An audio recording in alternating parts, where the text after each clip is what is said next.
দেশ বিদেশ টিভি থেকে সবাইকে স্বাগত। আজকে আমরা কথা বলবো পিনাকির ভোল পাল্টানো নিয়ে। নিশ্চয়ই আপনারা পিনাকির নাম শুনেই বুঝতে পারছেন আমি পিনাকি ভট্টাচার্যর কথাই বলছি।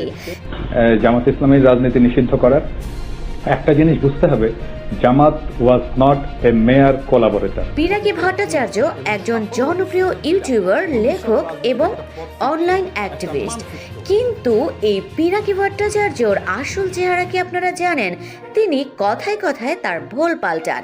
আমরা জানবো, তবে জানতে হলে আমাদের দেশ বিদেশ টিভির সঙ্গেই থাকুন। যারা সেই আর্মিকে, পাকিস্তান বর্বর আর্মিকে নেতৃত্ব দিয়েছে, সেই সরকারের পার্ট ছিল জামাত ইসলাম।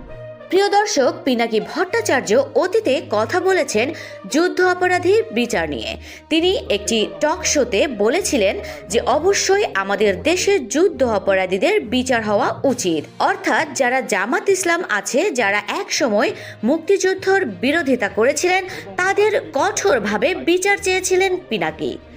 কিন্তু আজ তার একই অবস্থান। রাজনৈতিকভাবে অন্তত জামাত ইসলাম সৎ। তারা তাদের রাজনৈতিক অবস্থান নিয়ে আওয়ামী লীগ আর বামেদের মতো অ্যাক্রোব্যাটিক্স খেলেন।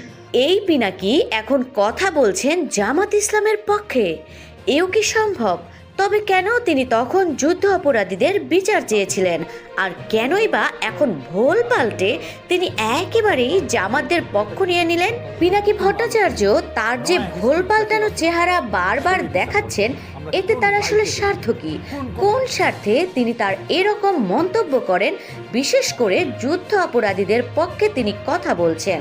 প্রিয় দর্শক, আপনাদের কি মতামত আমাদের কমেন্ট বক্সে জানিয়ে দিন। জনগণের এবং বাংলাদেশের কথা চিন্তা করে আমরা অবশ্যই আশা করব পিনাকি ভট্টাচার্য তার ইউটিউবে কিংবা তার লেখনীতে সঠিক তথ্য তুলে ধরবেন এবং এই লেখনী এবং ইউটিউব বার্তার মাধ্যমে তিনি দেশের জনগণের ভালোর জন্যই কাজ করবেন। রাজনৈতিকভাবে অন্তত জামাত ইসলাম সৎ। তারা তাদের রাজনৈতিক অবস্থান নিয়ে আওয়ামী লীগ আর বামেদের মতো অ্যাক্রোব্যাটিক্স খেলেন।